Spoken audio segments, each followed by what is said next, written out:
experiência atual em cima disso. Nós tivemos, no começo do ano, um massacre na região do Alto Tietê, chamado Massacre de Suzano, um fato que aconteceu dentro de uma escola. Quem presidiu aquela investigação fui eu, mais 2 colegas, o doutor Alexandre e o doutor Lorival. Naquele momento, algo me chamou muita atenção para a questão de cibersegurança. E este algo envolvia muito sobre avanços tecnológicos e retrocessos de uma ordem jurídica. Por quê? No primeiro momento que nós chegamos naquela situação calamitosa, doutor Celso, uma situação que eu jamais imaginaria na minha vida policial me deparar, aquela crise estabelecida, qual que seria o cenário de investigação? Os 2 autores que tiraram a vida de inúmeras pessoas lá dentro daquela escola estavam mortos. Eu até achei que minha vida estava fácil, doutor Rogério, porque eu falei, nós temos aqui a morte, logo, não vou nem instaurar inquérito, acabou. Todavia, algo haveria de ser esclarecido, e esse algo como é que esses 2 autores planejaram aquilo? Como é que eles tiveram a perspicácia de saber que naquele dia haveria uma reunião no fundo da sala, para poder pegar a maior quantidade de alunos na escola? E aí, diante de toda a técnica de investigação, entrou essa evolução tecnológica, e longe de fazer qualquer propaganda, a empresa particular que aqui, inclusive, patrocina o evento, a Celebrate nos auxiliou demais na coleta de dados de informação dos celulares dos autores, do que nós conseguimos, de fato, esclarecer a participação moral de uma terceira pessoa, bem como esclarecer a participação material da venda das armas, venda de munição de outras pessoas. E toda a cadeia investigativa ali ficou nesse cenário. Este é o fato nu e cru. Tratar de tecnologia desta forma, confesso para os senhores, com o avanço tecnológico que hoje nós temos, até se torna simples. Basta nós pegarmos o que nós queremos e tirar os dados. Se vai ser com a Celebrate, se vai ser com o X-Ray, se vai ser com outras empresas, enfim, a tecnologia aí que vai se adequar ao departamento de inteligência. Mas, doutor Fernando, a imprensa chegava para mim e me perguntava algo que eu não sei responder até hoje. Como é que nós conseguiremos prevenir que outros massacres não aconteçam? Como é que nós podemos, diante de inúmeras denúncias que durante a investigação a gente estava conduzindo, que outros casos não aconteceriam? Quem tem filho em idade escolar como eu, choca demais. Por quê? Você começa a olhar aquelas pessoas, vítimas, e começa a olhar para dentro da sua casa, você se sensibiliza como policial. Diferente do que inúmeras pessoas pensam, o policial é feito de carne e osso, tem emoção, tem coração, se alimenta. Aí começou esta questão da cibersegurança a eclodir no meu estudo, e eu pude pontuar, por exemplo, 4 pontos essenciais da cibersegurança. Primeiro, análise e coletas de informação pela internet. Hoje o senhor consegue até uma receita da Coca-Cola se você acessar o Google. Além, se não conseguir pelo Google, você pode navegar pela Deep Web ou Dark Web, para aqueles que têm essa especialidade. Bem como crime virtual. Basta nós lembrarmos da Carolina Dickmann. Basta nós lembrarmos de extorsões, como o caso Daniela Sicarelli. Guerra cibernética. Só para vocês terem uma noção, nessa guerra cibernética, os Estados Unidos, segundo a apreciação de uma agência de inteligência, investe 13 bilhões de dólares na cibersegurança para combater essa guerra cibernética, que vem ladeada do famoso terror virtual. No ano passado, nós tivemos que desligar todos os computadores do Centro Integrado de Comando e Controle, Dr. Celso, justamente porque havia uma fragilidade no sistema da Microsoft, de maneira que tinha que desligar, sob pena de acontecer este cenário hackeado, justamente porque nós tínhamos ali um terror virtual. E dois aspectos estão relacionados a tudo isso.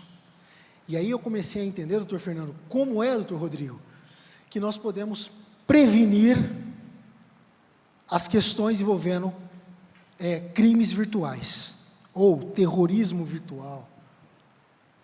E esses dois aspectos envolvem um aspecto particular, tanto de pessoa física, é responsabilidade dos pais instruírem os seus filhos, ou contratarem alguém para verificar o que o filho está fazendo dentro do computador. A mãe de um desses adolescentes, que foi o mentor desse caso do massacre, disse para mim: meu filho só estuda, passou em primeiro lugar na ETEC. De fato, constatei isso, inclusive na lista. Mas eu disse para ela: o seu filho já viajou o mundo sem a senhora saber. O seu filho fala mandarim, o seu filho fala russo. Tudo de curso que ele fez na internet. A senhora sabia disso? Imagina, eu não sei disso. Pois é. Bem como dentro desse aspecto particular, as pessoas jurídicas, privadas. Esse é o momento de maior evolução. Hoje, a maioria dos bancos possuem cybersecurity da última tecnologia, investem dinheiro nisso. E o segundo ponto, que exatamente envolve esse painel, é o relacionado ao público, aos setores públicos. E aqui, Dr. Celso Priori, eu lembrei de um dos livros, foi o meu primeiro livro que eu li na pós-adolescência para a fase adulta, que se chama 1984, George Orwell. Por que eu lembrei desse livro?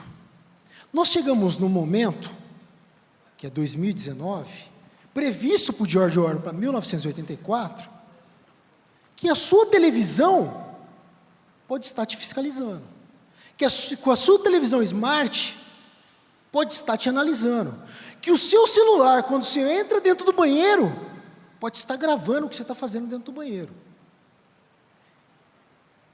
Se não acreditam nisso, eu digo, os Estados Unidos, após os atentados de 11 de setembro de 2001,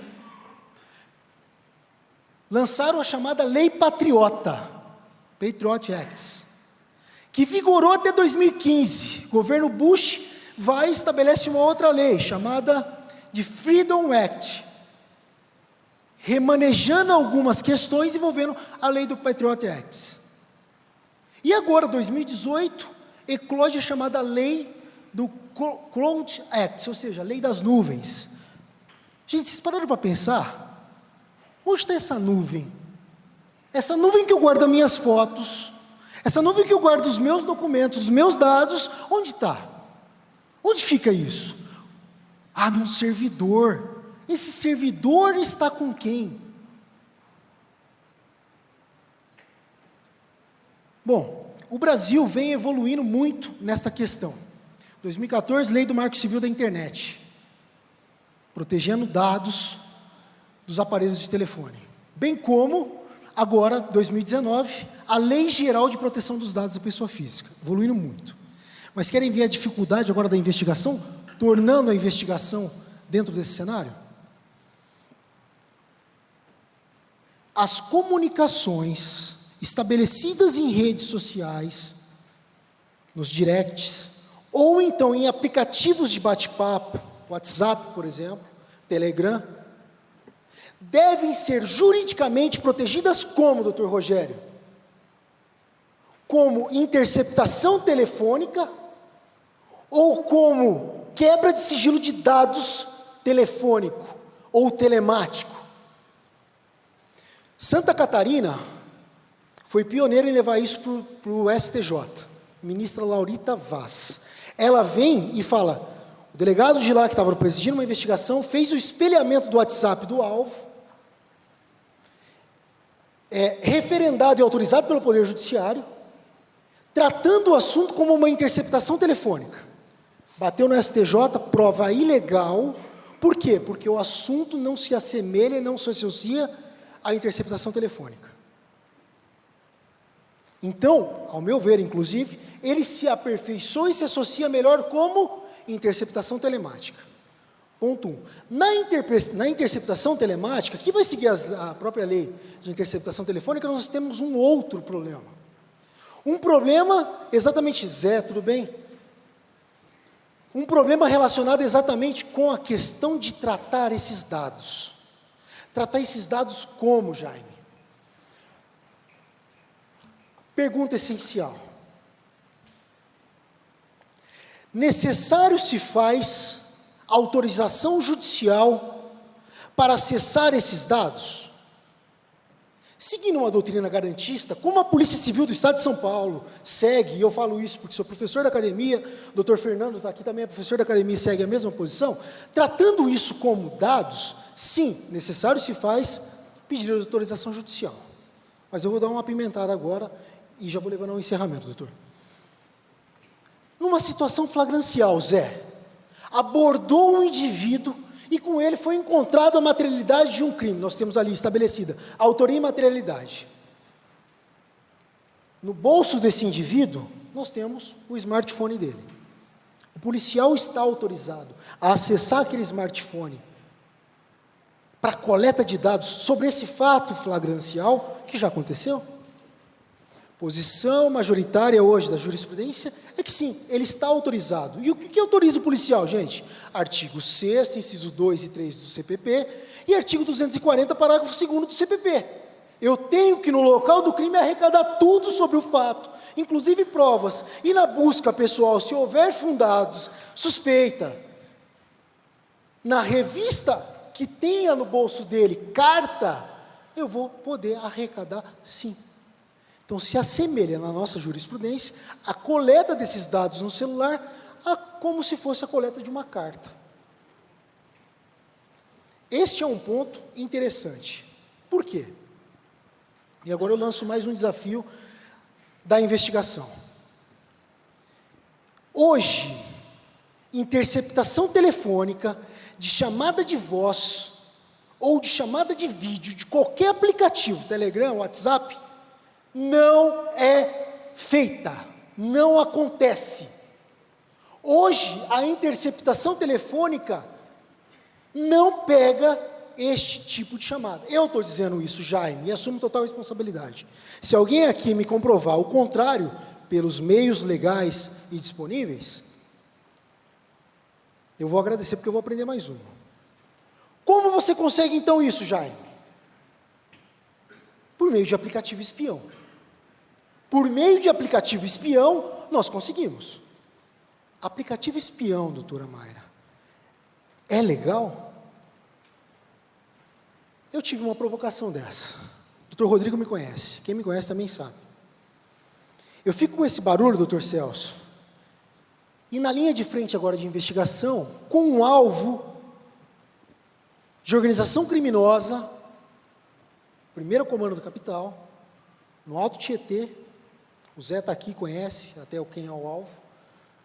Ele não falava nada por telefone, tudo por WhatsApp, tudo por conversa de telefone de WhatsApp. Eu adquiri às minhas expensas um aplicativo de espião. Só que antes de implantar no celular do meu alvo, eu falei, eu vou me cercar juridicamente disso. Sabe por quê, gente? Eu tenho que me cercar juridicamente disso? Por um simples fator. O governador não vai lá na cadeia pagar meu cigarro e vai me mandar para a cadeia e ainda vai deixar minha mulher sem pensão. Ainda mais o governo de São Paulo. Aliás, que inveja do pessoal do Rio de Janeiro, só abrindo um parênteses. Queria um governador desse para chamar de meu, sem fazer qualquer tipo de apologia política. Voltando às Guerras Frias, Denis. Qual provocação que eu vou fazer? Este espião, para ser instalado no celular do meu alvo investigado, eu vou tratar juridicamente como, gente?